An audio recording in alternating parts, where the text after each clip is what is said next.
Une des raisons pour laquelle l'homme se voit comme un être non, non organisé et harmonisé, c'est parce que, notamment, parmi plusieurs raisons, c'est que la Torah elle-même, notre sainte Torah, lorsqu'elle est arrivée dans ce monde, elle se dévoile dans certains domaines, on va dire, comme étant non organisée et non harmonisée. Lorsqu'on voit la Torah, non pas que la Torah ne soit pas ordonnée, mais lorsqu'on lit la Torah, lorsqu'on découvre la Torah, il y a des choses qui nous paraissent en désharmonie.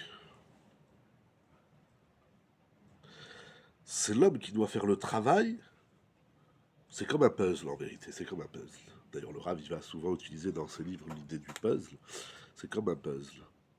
C'est à l'homme de faire le travail pour intégrer chaque fragment à sa place et retrouver l'image. La Torah, qui est la racine de la création, comme nous enseignent les maîtres dans le Zohar, Kadosh Baruch Hu a regardé la Torah et a créé le monde. Et donc le dévoilement de la Torah d'une certaine manière cause que le monde, ça veut dire que le monde est le reflet de la Torah. Alors si je vois la Torah désorganisée, je vois le monde désorganisé et je me vois moi en tant qu'individu comme étant un être désorganisé.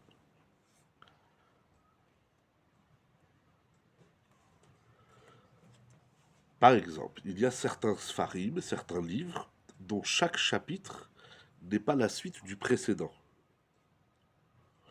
Chaque chapitre va parler d'un sujet. Il y a certains ouvrages, même de Torah, dont l'ordre du livre suit les lettres Aleph Bet, mais les sujets en eux n'ont pas de lien.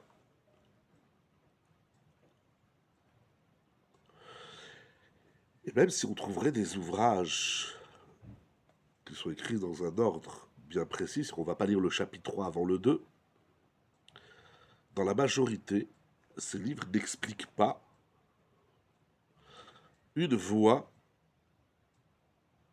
qui va nous conduire à l'objectif. C'est-à-dire une voie, un cheminement qui réunit tous les éléments pour aller vers le but ultime qu'on doit atteindre.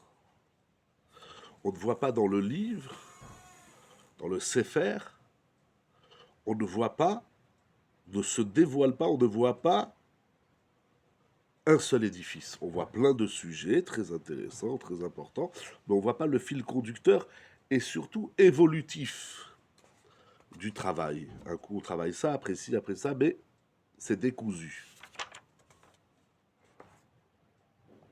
C'est la Torah qui est comme ça.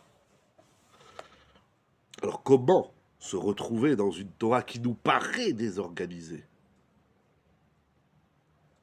qui reflète vers ce qui nous paraît comme un monde désorganisé? Comment faire?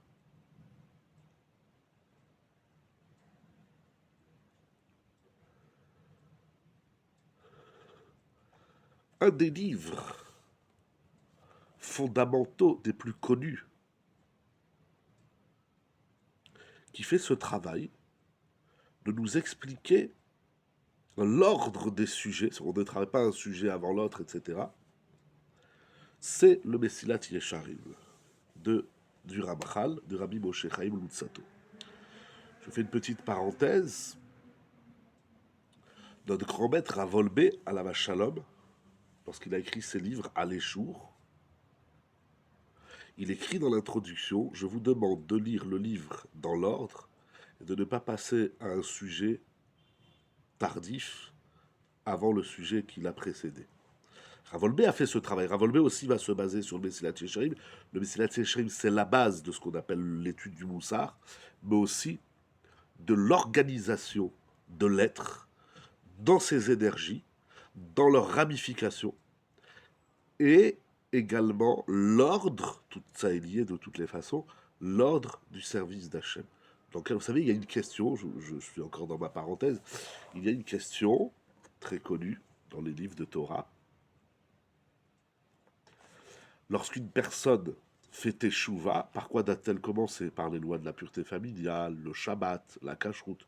Il y a sur ce sujet plusieurs opinions. De même, une personne à qui on fait découvrir la Torah, quelle partie on lui fait découvrir, le Talmud, le Moussar, la Halacha, ce sont des discussions importantes. L'homme, dans sa avodat Hashem, il se cherche. Tantôt, il se cherche dans la tfila, il se cherche dans l'étude, il cherche son rapport avec Akadosh Baruch Hu.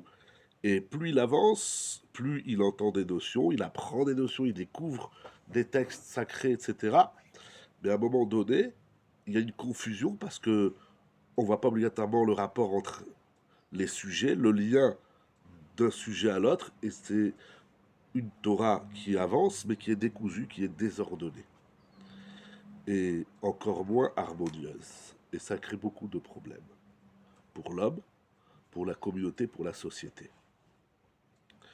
Donc il va falloir s'inspirer, je reviens ici sur le texte de Rav Schwartz, du Messilat Yesharim, parce que le Messilat Yesharim, il a écrit son livre se basant sur l'enseignement de Rabbi Pinchas Ben Yair, qui est une échelle, ce qu'on appelle sous labo chez Rabbi Pinchas Ben Yair, l'échelle. On comprend très bien qu'une échelle, on ne passe pas à la marche numéro 4 avant de passer la 1, la 2, la 3, c'est comme ça qu'on évolue.